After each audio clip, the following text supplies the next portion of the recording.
Welcome to episode 6 of Everything EOS. I'm Zach Gall, an ICO data analyst at ICO Alert, the trusted ICO platform. Visit ICOalert.com, the complete calendar of all active and upcoming ICOs, to discover the latest projects and opportunities like EOS.io. And I'm here today with our founder, Rob Finch. Thank you all so much for joining us on another episode of Everything EOS. Once again, we do appreciate the feedback and the comments that we get about the show. We've seen you guys share your thoughts and opinions on Twitter, on Reddit, and the YouTube comments. So please continue doing that. Please continue sharing your comments with us so that we know how to improve in the future. If you did enjoy this show, please let us know by liking, subscribing, or following the podcast on YouTube, iTunes, or SoundCloud, or anywhere else that you listen to podcasts. On today's podcast, we will be detailing the latest news and announcements around EOS.io, including speculation about the mainnet launch and different scenarios that might take place, an upcoming airdrop, and a big announcement from Rob about a new block producing candidate. Now, before we get started, I do need to mention that this is not a sponsored podcast. We have not been paid to put on this podcast. We're simply just members of the community who hold EOS tokens ourselves. As a matter of disclosure and disclaimer, both Gall and I do hold EOS tokens, but this is not to be construed as financial, legal, professional, tax, or any other kind of advice. We're simply talking about our own opinions, and we recommend you do your own due diligence before you make any financial decisions. So there's been a few things going on this week. There is the big Fudster rumor going around about that Ethereum bug. Yep. Dan quickly shut it down, but you want to tell the audience about it a little bit? Yes, there was a bug in some Ethereum ERC20 smart contract. So when you have a token on an Ethereum blockchain, it's basically just a smart contract. And there was a bug that enabled some hackers to basically go in and change the max supply of the actual token, if I'm not mistaken. So you could go in and for example, change a token supply from 100 million to a billion and just print another 900 million tokens. Yeah, it seemed like no matter what the token supply was set at, say it's set at a billion tokens like EOS, with this bug, it was rumored that you could just create new tokens. So it'd be on top of whatever the maximum supply would be and have ownership of those tokens. There was a link to an article about it that everyone was sharing, calling out EOS as being susceptible to this bug. And it kind of scared a lot of people, but Dan was pretty quick with the response. Yeah, very quick. Shut it down. But it's just crazy how the motivations of everyone in the community with all of the FOMO and FUD and the mix of it all. And the thing that bothers me the most is there's actually people who FUD EOS even though they love EOS because they want to buy it back cheaper. Yeah. I think it's interesting to break this down. So like Dan had two responses throughout this whole thing. First, he came out and said just immediately, once the ETH bug came out saying, hey, the EOS ERC20 contract is not susceptible. Like it doesn't have the same bug. Don't worry. Nobody can increase that EOS supply for the placeholder tokens right now. But then somebody put out a blog post basically saying that using the EOS Dawn 3.0 code, like the most recent version of the code, they were able to find the same bug on EOS. And Dan quickly came out and said, no, you just coded it really poorly. Anybody can code in that bug, but actually you're using deprecated code. You know, you basically did it incorrectly. So he shut it down pretty quickly. Yeah. So today RC2 is being announced. Release candidate 2 should be getting pushed out. We're recording this on Thursday, so you'll be listening to this on Friday. That's whenever release candidate 2 is being pushed out. You could probably expect a blog post by Dan later today. Yeah, I would think so. I think so. That's what happened with RC1. Big news around that. I'm not sure of all the features they're coming out with for RC2. I did look at the GitHub. I saw the different tasks that they had assigned and their completion percentages and stuff, but it was hard to dig through it and figure out what's going on. I'm waiting for Dan's post. Yeah, some of the stuff I know looked like got moved to a different, not a different branch, but like a different timeline. So like a pre-launch timeline versus May 4th timeline. But if all's still well, I mean, they should come out with RC2 on May the 4th. So maybe Dan is a big Star Wars fan and that's why he picked the 4th. I think the other big news was there was an airdrop announced. I'm not even sure how to say it. Horus Pay? I think it's Horus Pay is how you pronounce it. I'm not 100% sure of sort of the intricacies of the platform, but they say that they're a decentralized global payroll portal. So ostensibly, you would be able to pay your employees through this portal. That's the way I understand it. Yeah, I'm not 100% sure on it. I'm not even really 100% sure on the whole airdrop model. The more I've been thinking about it, I read really some input Thomas Cox gave in one of the Telegram channels. I read the summary on EOS Go. Huh. And his thoughts were that you have this distributed group of token holders, but like that's not exactly safe to have for a governance model for these people that have nothing to do with the company making like company decisions. it'd be like putting a bunch of strangers on your board of directors of your company. Oh, I see what you're saying. So if the tokens are voting rights, the token holders just want to increase the value of their tokens. But if you're running a company like with EOS DAC, they're a block producing company, right? And there's, I think the same issue happened with Dan whenever he was doing his first exchange, was the governance model kind of cut funding for future development. Yeah, on Steam. Yeah, Steam voted to get rid of inflation, and basically as a result, actually BitShares, not Steam. Oh, was it BitShares? BitShares. Okay, yeah, they voted to just remove inflation, so basically the developers couldn't get paid anymore. Yeah, so that's what I mean about the disalignment of incentives. If the people holding the tokens don't actually care about the project, they only care about increasing the value of their token, that's probably the worst governance model that you could have. Yeah, I mean, I think you have to look at it from the long term too, though. Like a lot of people will probably use their voting power to make short term gains, whether it's like trying to remove inflation or lower inflation. But in the long term, if you totally remove inflation from the network, there aren't going to be block producers, and it's going to fail. So yeah, there has to be a balance. I think it's just uncharted territory. Obviously, I love the airdrops, but I also do due diligence on all the projects and find a way to get behind them in whatever way I can.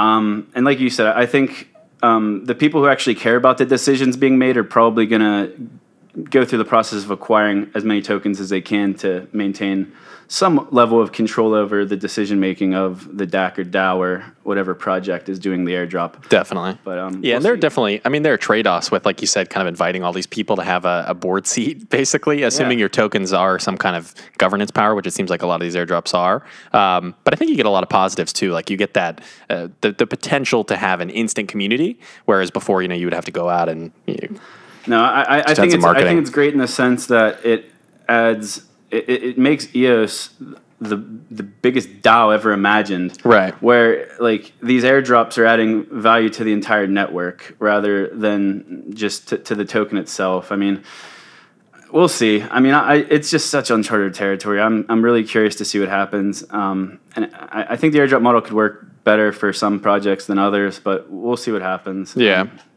What else is going on, Rob? You had a busy week, haven't you? Yeah.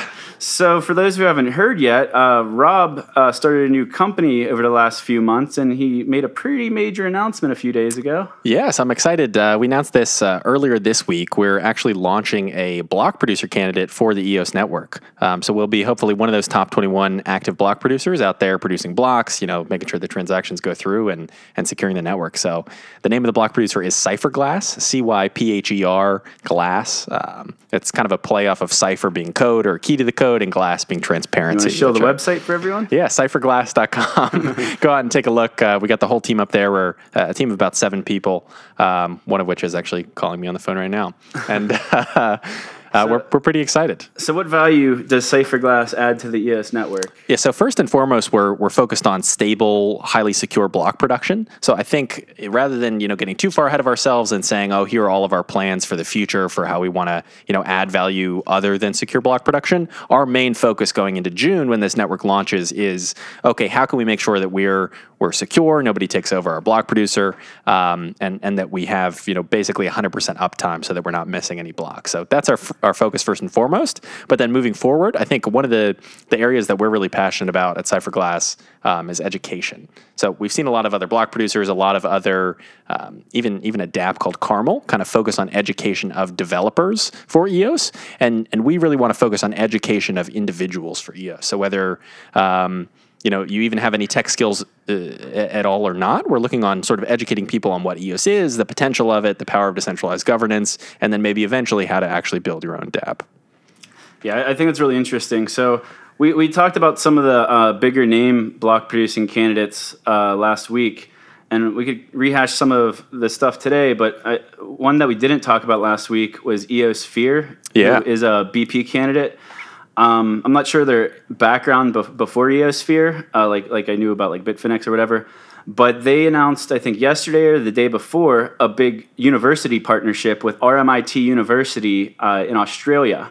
Now, RMIT University, they launched their first blockchain courses this year. I think the class is called Developing Blockchain Strategy. So they're pretty new to the blockchain space, but the agreement that EOS Sphere made with them includes a commitment to do a lot of research. So how I was talking about airdrops, how it's just unknown right now because it's never been done before. Even DAOs haven't really been proven before. Like, yeah, I mean, the only major DAO we had on Ethereum ended very quickly, as most people know. So as part of this research agreement with EOSphere, they're going to do actual like peer-reviewed research. Maybe they'll actually be getting published in the blockchain journal.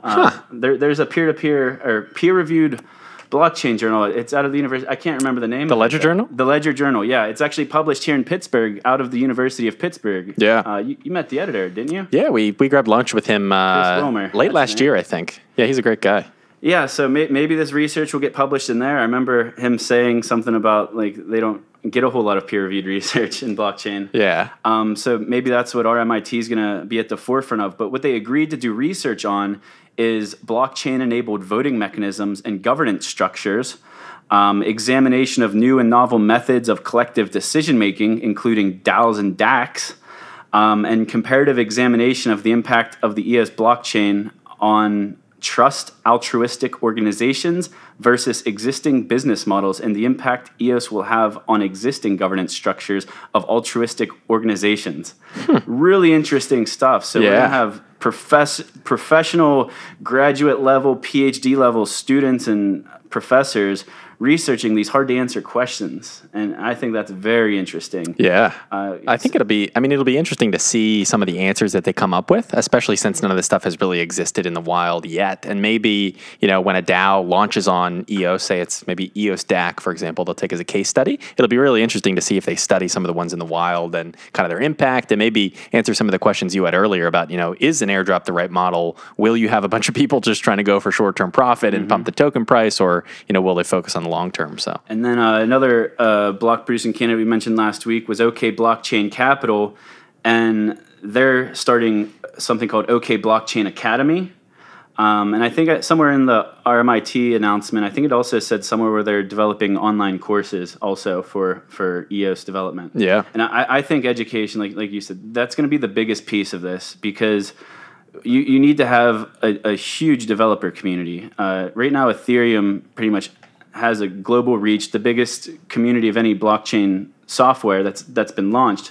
But I mean, we believe that EOS blows Ethereum away. Oh, yeah. Well, I mean, if you think of even, the fact that EOS doesn't have a new programming language like Solidity is, on Ethereum, that all these people have to learn to develop, there's already going to be a massive pool of millions of developers that can build EOS dApps as soon as EOS launches. So we don't have to really get people in to learn a new coding language. It's more just about applying their existing knowledge to this new sort of decentralized infrastructure. I'm excited about the opportunity to bring new developers in. So there's been rumors about certain ETH projects moving over to EOS after the mainnet launch. And that's great if you can convert ETH developers into EOS developers. But what really needs to happen is fresh blood coming into the system, people coming out of college as blockchain developers, and their main programming language is going to be built on EOS using WebAssembly and C++. Yeah, I think that's what the future holds. And it seems like not all, but many of the block producer candidates are on the same page on the educational piece. Some of the other value adds outside of the education is a lot of incubators and accelerators are being funded or partially funded by the block producers themselves. And that's on top of Block One actually funding the same exact stuff. So this is huge, guys, ladies. Just all this funding to grow an ecosystem. It's taking on a life of its own. And we're less than a month away. Yeah. Less than a month. This is something that we definitely want to do as well. If you take a look at our website for Cypherglass and you sort of scroll through our values, dApp development or dApp incubation to some extent is definitely something that we want to focus on. We're just not yet sure how we want to go about doing it, if that makes sense. The structure of it, should it be an in-person incubator? Should it be online? How do we find projects and vet them? And we want to wait until we have that plan in place before we come out and kind of give a figure of, the amount we're going to be committing and all that good stuff. Should I tell him? I have some ideas for Rob. I'm not part of Cypherglass. I'm just with ICO Alert. But we do have Carnegie Mellon University here in Pittsburgh. There's nothing announced, nothing even in the works, so I don't want to lead to any speculation. But for ICO Alert, at least, I've been working on integrating with that community, and I think there's a lot of opportunity there. If not CMU, there's so many other universities. What EOSphere did with RMIT University, that opportunity is there for other universities in the United States. Definitely. And I think there's so many opportunities. Even when we met with Chris last year, before this block producer was even part of the discussion, it was very clear that there are a lot of kids in Pittsburgh who are at these Pittsburgh universities who are interested in crypto, some of which, ran Ethereum mining rigs or did something else in the space, that I think are now really just looking for guidance on how do they get into this, what's the right language to learn, which platform should they build on, and I think we can definitely assist with that in some way. And here at ICO Alert, we actually put out an internship program that we're working on for this summer.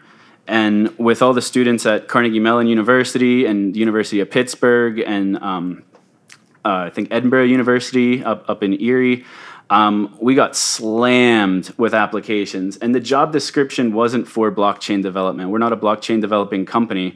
They're going to do other tasks. But what we found was 90% of our applicants were computer science students. And none of them are doing more than hobbyist work in blockchain. And through the interview questions, it's because there's no direction. They don't know really where to begin or what to do. There's no companies or accelerators or incubators in Western Pennsylvania, at least, that are doing this kind of stuff. I mean, even online, if you look at like the difference in resources, I think we were talking about this last week a little bit. Like if you Google how to build a website or how to learn HTML or CSS or something like that, there's tons of resources, tons of places to start, probably too many places to start. But if you Google something like how to build decentralized apps, how to build blockchain apps, you really don't get that much information, if any information at all. So there is this huge void of like, where do I start? How do I do this? What courses should I take? So it's going to be interesting to see how this all plays out. I haven't watched any, but I've been kind of through the Telegram channels, been seeing some videos posted or upcoming webinars being announced that are kind of doing what we're talking about here, where it's like introductory stuff into developing on EOS. So I'm interested to see that stuff coming out. And I'm sure there's been stuff in the works, whether by Block One, the block producers, or some of the VC funds. I think there's a lot of content that's going to be coming out. This is just speculation, but I mean, everyone's looking forward to the EOS launch.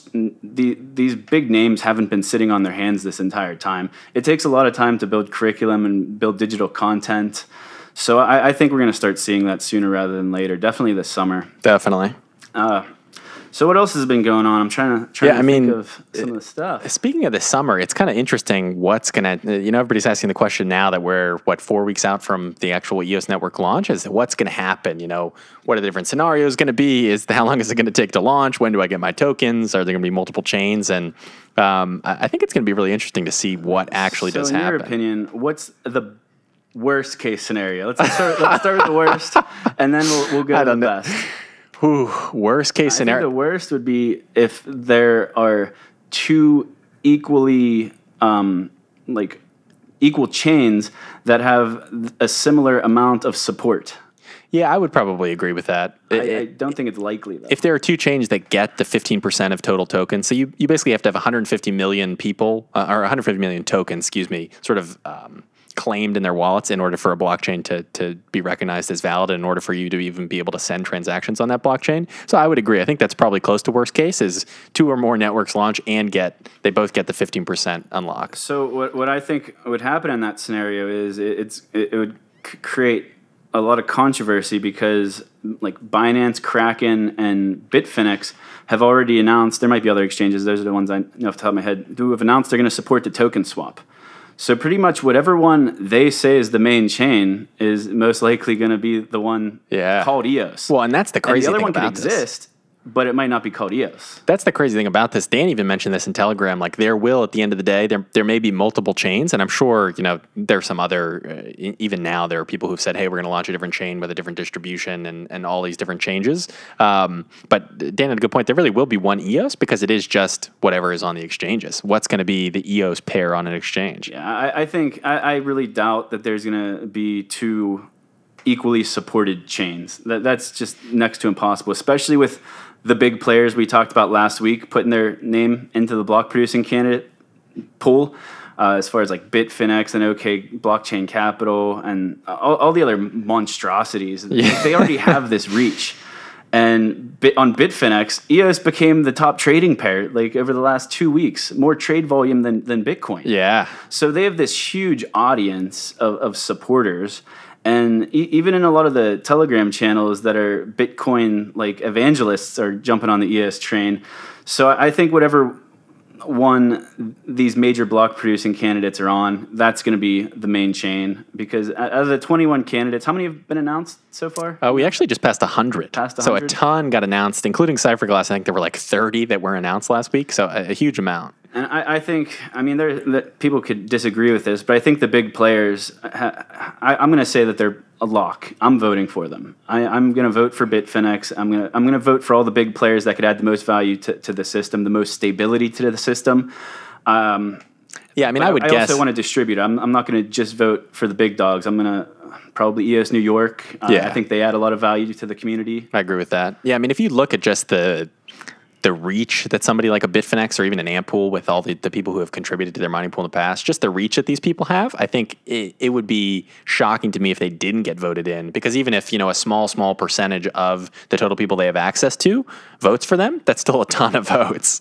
Speaking of this actually brings up a point I meant to talk about earlier. What's his name? Paolo? I think it's Paolo. Sorry, Paolo, if you hear this, if I messed your name up. But in the Telegram channel, he was kind of in an argument with another block producer candidate about distrust or something. And he came out and said one of the things that they're going to do is that they're going to actually, I'll just quote him. He said, "My project is that Bitfinex/EOSFinex will have an internal way of staking for proposals/changes. Customers' money is not ours. We don't have any benefit in voting with customers' coins for something that customers don't want. That would simply hurt our business." So that was the first statement he made. But then a few days later, he actually mentioned that they're building an open source library to have a way to keep your tokens on an exchange while still having the ability to vote for different proposals and block producers. So I think that's awesome. Yeah. Because we talk about voter participation. It's one of the biggest issues with governance protocols on other blockchains is how do we get people to vote? I guess it's just like in real life. Yeah, exactly. So how do you get people to vote? Because a lot of people in the blockchain space are just traders and speculators. Yeah. They don't care about the project as much. But if they're allowed to keep their tokens on an exchange and still be able to support different governance projects and proposals, that's awesome. And the fact that it's going to be open source means that like EOSFinex won't be the only decentralized exchange on EOS.